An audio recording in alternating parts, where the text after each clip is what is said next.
Hey everyone, my name is Philip and let's just get right into the video. So the best exercise for losing body fat is going to be the exercise that you enjoy most. You can enjoy losing body fat?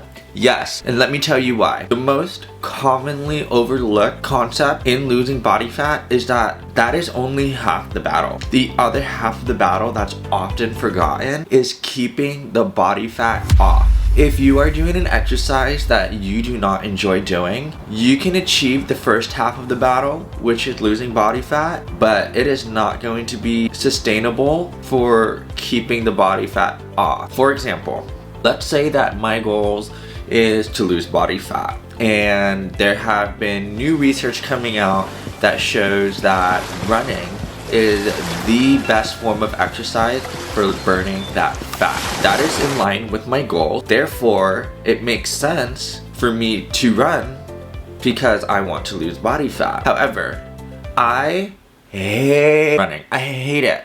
You will never see me do it. I can force myself to run, and I probably honestly will only do that for a week. No, let's be honest, maybe like a couple days. But for the sake of this video, let's say I do it for a month. I force myself to do it for a month. Sure, I may see results in a month. I may have gotten my goal, which is to lose body fat. But because I hate running, that is not something that I'm gonna continue doing. Therefore, I most likely will end up quitting. And what happens when I quit? Well, all that body fat that I just lost is going to come back. And now I'm back at point zero again. So in order to keep that body fat off, we have to create a sustainable lifestyle. And how do we do that? Well, we have to find enjoyment in the process. Meaning we have to find enjoyment in working out. Because the more that we enjoy doing something, the more likelihood that we are going to stick to doing that thing for a long period of time. And this is crucial because your health is a long-term investment. It is something that we must invest in throughout our life. It's not a short-term investment where we do this new trend exercise for 30 days and then quit because we don't like it, or we lose body fat for this specific event and then get it all back after the event's done. No, this is all about creating a sustainable lifestyle that is going to stick with you for the rest of your life. We are long-term investors here. We don't do any day trading, we don't do options, none of that. We are in it for the long run. So the real question here is, how do you not only effectively burn fat, but how do you effectively keep the fat off? The answer to that is to doing the exercise that you enjoy doing most. Now, I hate to break it to you, there is no quick fix solution here. That picture that you see of me in the thumbnail, that took me 2.5 years to get. The first 2 years I spent through trial and error trying to find out what exercise I enjoy doing and what kind of routine I can stick to. And after 2 years, and after I finally come up with a routine that I enjoy doing, and about half a year later, sticking to that exercise routine that I enjoyed, I was able to see the results that I wanted to see. So I think the best way to losing body fat is to not specifically make that your goal. I think the goal is to finding exercises that you enjoy doing most and creating that sustainable lifestyle, because losing body fat and keeping the body fat off will be an indirect result of that. So I'm gonna go over 3 different types of exercises that have been proven to lose body fat effectively. So the first type is cardio. Do anything where it gets your heart rate elevated and keeps it elevated for an extended period of time. This can be cycling, swimming, you can do running, rowing, you can do kayaking, you can do hiking. Any of those and more have been proven to show that it effectively reduces body fat percentage. Exercise type number 2 is strength training. So strength training can be going to the gym and lifting weights. It can be resistance bands. It can be free body weights like calisthenics, for example. All have been proven effective in decreasing body fat percentages.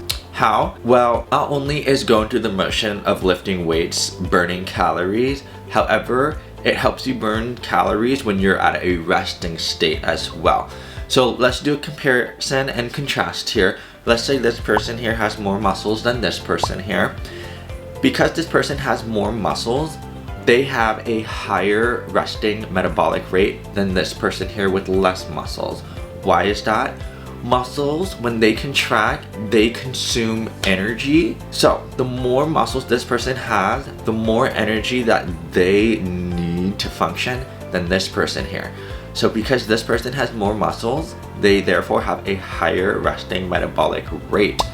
And because of that, the higher the resting metabolic rate is, the more likelihood that you are going to burn fat more effectively than someone with a lower resting metabolic rate. The third type of exercise is called high intense interval training. For example, 30 seconds of a very short burst but high intense exercise. It's about 90 to 100% effort, and you can do whatever this is, but let's for example say that it's sprinting. So you're gonna sprint for 30 seconds, 90 to 100% effort, and then it's gonna be followed by a rest period of a minute. And then after that rest period, you're gonna go ahead and do that short burst of exercise again for 30 seconds, and then it's gonna be followed by a rest period. And you just keep doing however many cycles you'd like, whatever you can tolerate at the time. This has been proven to effectively reduce body fat percentages as well. And I just wanna make a little note here that those three types of exercises pretty much cover all different kind of exercises, and each of the three different types of exercises has multiple studies proving that that type of exercise is effective at reducing body fat percentages. That only kind of supports my first point in that any and all exercises are effective at losing body fat percentages. You just have to find the one that you enjoy and that you're going to stick to for the long run. And then the fourth point, I mean, this isn't really a type of exercise, it's just kind of like a tip, is to staying active outside of your workouts. Meaning, instead of taking the elevator, you could take the stairs. Instead of driving to do your groceries, if it's, you know, less than a mile, you can try and walk to get your groceries, for example. So it's just making little changes in your daily routine that's gonna help contribute to getting that fat off and keeping it off. So that is all. Thank you for joining me today. That is the beauty of exercise. There's so many different forms of exercises and so many different ways to do it. It's going to be highly individualized for you and what your goals are. So if your exercise routine looks different than somebody else's exercise routine, that is a-okay. Don't compare yourself to other people because they might have different health goals than you do. You find whatever works best for you. Don't follow into those trend exercises coming out, because in the long run, at the end of the day, it's all about creating a sustainable lifestyle. Life is way too short to be doing something that you don't enjoy doing. So stay motivated, stay active, and take care.